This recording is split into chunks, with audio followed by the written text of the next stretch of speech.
The dust kicked up behind the wheels of the rented Porsche as Jason Miller sped down the gravel driveway of the farm he had grown up on. He hated this place. He hated the smell of manure, the endless rows of corn, and the silence of the countryside. His father, old Silas, had died 3 days ago, leaving this 50-acre plot of useless dirt to his only son. Jason, a failed crypto trader living in Toronto with massive debts, didn't see a legacy. He saw a quick liquidation asset. He parked the car near the porch, stepping out into the mud with his expensive Italian loafers, grimacing as the brown sludge coated the leather. Before we dig into this story of greed and hidden treasures, I have a question for you. Have you ever let go of something valuable because you didn't take the time to understand its true worth? Tell me your story in the comments, and let me know which city or town you are watching from. If you enjoy stories where karma teaches a brutal lesson, hit that subscribe button right now. Join our family and let's uncover the truth together. Jason wasn't there to mourn. He was there to sell. He had already arranged a meeting with his father's neighbor, Mr. Elias Thorne. Elias was a humble man, a farmer who had worked the land next door for 40 years. He had always admired Silas's farm, even though Silas had struggled in his later years. Jason checked his watch. "Come on, old man," he muttered. "I have a flight to catch tonight." He needed the cash fast to pay off a loan shark who was threatening to break his legs. Elias arrived on a rusty tractor, wearing faded overalls and a straw hat. He climbed down slowly, his joints creaking. "Afternoon, Jason," Elias said, his voice warm but somber. "I'm deeply sorry about your father." Silas was a good man, the best of ooze. He loved this land more than anything. Jason waved his hand dismissively. Yeah, thanks. Look, Elias, let's cut to the chase. I know you wanted this land. It's yours. But we need to sign today. Elias looked at the boy he had watched grow up. He saw the desperation in Jason's eyes. "Jason, are you sure? This farm has been in the Miller family for 4 generations. The soil here is special. Your father always said it held a secret. Maybe you should wait." Walk the fields. Read his journals. Elias was trying to be kind, trying to stop the boy from making a mistake. "I don't care about secrets, and I definitely don't care about dirt," Jason snapped. "This place is a money pit. The barn is falling down, the tractor is broken, and the crops are average at best. I had an appraisal done online. It says the land is worth maybe $200,000, but since I'm in a hurry, I'll give it to you for $150 cash today." Elias's eyes widened. $150,000 for 50 acres of prime farmland was robbery. It was practically a gift. "Jason, that is far too low. This land is worth at least triple that. I can't in good conscience take it from you for that price." Jason laughed, a cruel, arrogant sound. "Don't try to be a saint, Elias. I know you don't have much money. Take the deal, or I sell it to the developer who wants to turn it into a parking lot." The threat of a parking lot replacing his best friend's legacy terrified Elias. He sighed, reaching into his truck to pull out his checkbook. He had saved his whole life for retirement, but he couldn't let Silas's land be destroyed. "All right, Jason, if that is what you truly want, but I am telling you, you are making a mistake. There is value here you are not seeing. The only value here is the check you are about to write," Jason said, pulling a pre-written contract from his designer jacket.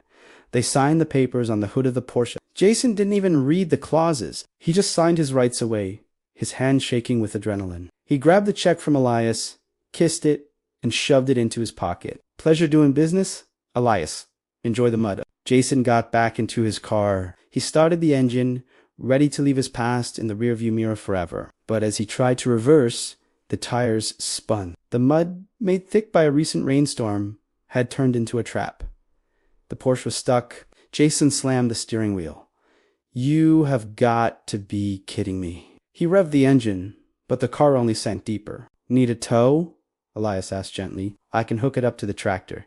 Jason rolled down the window, furious. "Just get me out of here." While Elias went to get the chains, Jason stepped out to smoke a cigarette, pacing nervously near the old oak tree in the center of the yard. He looked at the ground with disgust. "Good riddance," he spat. Elias returned with the tractor, but instead of hooking up the car immediately, he stopped. He looked at the ground where Jason was pacing. The spinning tires of the Porsche had dug a deep trench in the soft earth near the tree roots. Something was glinting in the mud, a reflection of the afternoon sun. "Hold on," Elias said, climbing down. He walked over to the trench. Jason rolled his eyes. "What now? Did I kill a worm?" Elias didn't answer. He fell to his knees in the mud, ignoring the dirt on his pants. He reached into the hole the car had dug and brushed away the soil. It wasn't a rock. It was metal. Rusted, heavy iron. "What is that?" Jason asked. His curiosity piqued despite himself. "It looks like a box," Elias said. "A strong box. Your father must have buried it." Jason's heart skipped a beat. A box. Buried by his father. Was it money? Was it the secret Elias talked about?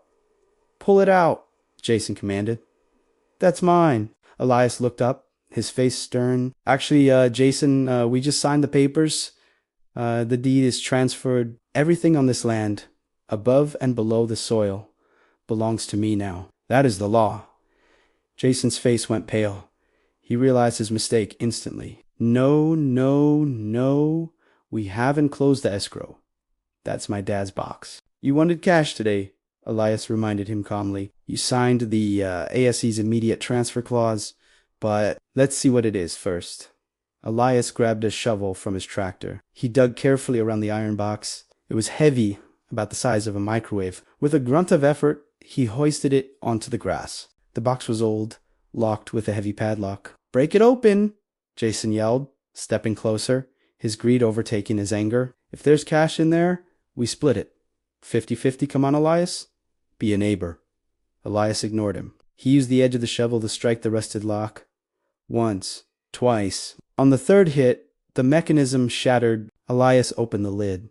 The hinges screamed in protest. Jason leaned in, expecting to see stacks of rotting banknotes or maybe family photos. But it wasn't paper. As the sunlight hit the contents of the box, a golden glow illuminated their faces. Jason gasped, choking on his own breath. The box was filled to the brim with gold coins. Hundreds of them. Heavy, solid gold coins dating back to the early 1900s. And beneath the coins, there were small glass jars filled with rough, uncut diamonds. The value was astronomical. It wasn't thousands. It was millions. Jason felt his knees give out. He fell onto the grass. "Gold," he whispered. He had gold. Why? We lived like peasants. We ate canned soup. Why did he hide this? Elias reached into the box and pulled out a leather-bound notebook that rested on top of the treasure. "This is his handwriting," Elias said softly. He opened the book. Jason tried to grab it, but Elias pulled it away. "I think you should listen to this, Jason." Elias began to read aloud, his voice unwavering in the quiet afternoon air. "To my son, Jason, if you are reading this, it means I am gone. And it means you finally decided to dig. I worked this land for 50 years, not just for the crops, but for what lies beneath. My grandfather found this gold during the Depression and buried it to keep the family safe. He told me to never touch it unless it was a matter of life or death." Jason started to cry. Not tears of sadness, but tears of frustration. He knew. He knew I was in debt. He could have helped me. Elias continued reading. "I lived a simple life because I wanted you to learn the value of hard work. I wanted you to love the land, not the money. I buried this box under the old oak because I knew that if you truly loved the farm, you would one day dig here to plant new roots." However, the letter continued. And this part made Jason's blood run cold. "If this box is found by someone else, it means my son sold the farm. It means he chose the quick coin over the family legacy. If that is the case, then the treasure belongs to the finder, because only someone who gets their hands dirty deserves the gold." Jason screamed. A primal scream of regret. He had sold the land 10 minutes ago. He had sold millions of dollars in gold for a measly check that wouldn't even cover half his debts. "Elias, please," Jason begged, grabbing the old man's boot. You tricked me. You have to give it back." Elias closed the notebook. He looked at the gold, then at the sobbing boy. "I didn't know, Jason, I told you the soil was special because it fed your family for a century. I didn't know about the gold, but your father was a wise man. He knew your character better than you did. I'll sue you, Jason threatened, standing up, wiping his snotty nose. I'll say you coerced me. I'll say I was under duress. Elias shook his head. I have the video, Jason, he pointed to the dashboard of his modern tractor, recording everything. You begging me to buy it. You setting the price. You signing the papers. No judge in Canada will side with you. Jason looked at the Porsche, stuck in the mud. He looked at the gold. He looked at the farmhouse he had called a dump. He realized he had just committed the biggest mistake of his life. He had held a winning lottery ticket and sold it for the price of a bus ride. What are you going to do with it? Jason asked, his voice hollow. Are you going to keep it? You're rich now, Elias. You can leave this dump. Elias laughed gently. Leave? Why would I leave? This is the best land in the county. As for the gold, I don't need gold. I jav corn. 30. Elias picked up the box. It was heavy, but he carried it with the strength of a man who worked every day of his life. He walked to his truck and placed it in the passenger seat. Then he walked back to the tractor to hook up the chain to Jason's Porsche. He pulled the car out of the mud in silence. Jason got into the driver's seat. He looked at Elias one last time. Can I have just one coin? Jason asked, humiliated. Just one? For my dad? Elias reached into his pocket. He pulled out a seed. A corn seed. He handed the seed to Jason through the window. Your father didn't leave you nothing, Jason. He left you an education. But you refused to attend the class. Take heed the seed. Plant it somewhere. If you can make it grow, maybe you'll understand what wealth really is. Jason threw the seed on the ground. He rolled up the window and sped away, his tires spinning on the gravel. He drove back to the city, to his debts, to his empty life. He had lost the gold, but worse, he had lost the last connection to his father. Elias watched him go. He picked up the seed from the dirt and put it in his pocket. He looked at the farm. It was his now. He walked over to the hole where the gold had been. He filled it back in with his shovel, patting the earth down with respect. The next day, the news of the discovery didn't hit the papers. Elias didn't tell a soul. He took the gold to a reputable bank in the city. He didn't buy a yacht. He didn't buy a mansion. He established the Silas Miller Agricultural Grant. The grant provided full scholarships for young farmers who wanted to learn sustainable agriculture, but couldn't afford the education. It also created a fund to help local farmers who were in debt, saving dozens of families from losing their land to developers. Elias kept working the land. He combined his farm with Silas's. He repaired the old barn. He fixed the tractor. He made the Miller farm bloom like it never had before. When people asked him why he worked so hard when he was secretly a millionaire, he would just smile and say, the soil doesn't care about your bank account, it only cares about your sweat. As for Jason, the money from the sale paid off his immediate debts, but his gambling habit continued. Within a year, he was broke again. He lost his apartment. He lost his car. He ended up working as a dishwasher in a restaurant downtown. One rainy night, while scraping leftovers off plates, Jason saw a news segment on the TV in the bar. It was a story about a local farmer, Elias Thorne, donating a new wing to the rural hospital. The reporter asked Elias where the money came from. Elias looked at the camera and said, "It came from a good friend who taught me that the greatest treasures are hidden in the places we overlook. I'm just the caretaker of his legacy." Jason dropped the plate. It shattered on the floor. He knew exactly who Elias was talking about. Jason walked out of the restaurant into the rain. He sat on the curb and cried. He finally understood. The farm wasn't the trap. His greed was the trap. The farm was freedom, and he had sold his freedom. He reached into his pocket. By some miracle, or perhaps by fate, he found something in the lining of his jacket. It wasn't the corn seed Elias gave him. He had thrown that away. It was a small, crumpled piece of paper. The receipts from the gas station on the day he sold the farm. On the back of the receipt, he had scribbled the combination to the gate of the farm so he wouldn't forget it. He looked at the numbers. He realized that the gate was never locked. His father never locked it.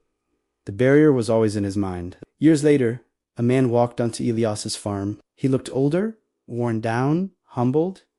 He was wearing work boots, not Italian loafers. It was Jason. He walked up to the porch where Elias was rocking in his chair. "I'm not here for the money," Jason said, his voice quiet. "I know it's gone. I'm here to ask for a job. I don't have anywhere else to go.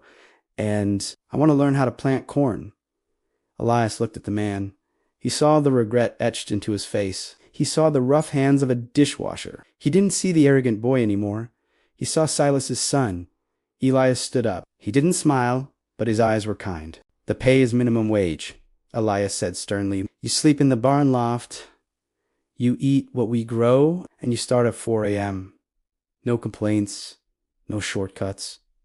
Jason nodded. "I understand." "Thank you." "And Jason," Elias added, "yes, there's a tractor in the shed that needs fixing. Your dad taught me how to fix it 30 years ago. I think it's time you learned." Jason worked on that farm for the rest of his life. He never got the gold back, but he earned something better. He earned his sleep. He earned his self. And eventually, when Elias passed away, he found that Elias had left the farm to him in his will. Jason didn't sell it this time. He discovered that the soil really did have gold in it. Not metal coins, but the golden stalks of corn that rose every autumn, feeding the community. He finally understood his father's letter. This story is a powerful reminder that we often sit on acres of diamonds while looking for pennies elsewhere. We undervalue what we have because we didn't earn it. We think the grass is greener on the other side, but the grass is greenest where you water it. Silas Miller was a genius. He knew that money given without work destroys the soul. He buried the gold not to hide it, but to test his son. It was a final exam. Jason failed the test, but life gave him a chance to retake the class. So the next time you feel like selling out, or taking the easy path, or discarding something old and useless, stop. Dig a little deeper. The treasure you are looking for might be right under your feet. Don't be like Jason in the beginning. Be like Jason in the end. If this story of redemption and hidden value touched you, please hit the like button. Let's remember that true wealth is what you can't lose in a bankruptcy. Comment dig deep down below if you agree. Share this video with someone who needs a reminder to appreciate what they have. Thanks for watching, family. Don't forget to subscribe. See you in the next video.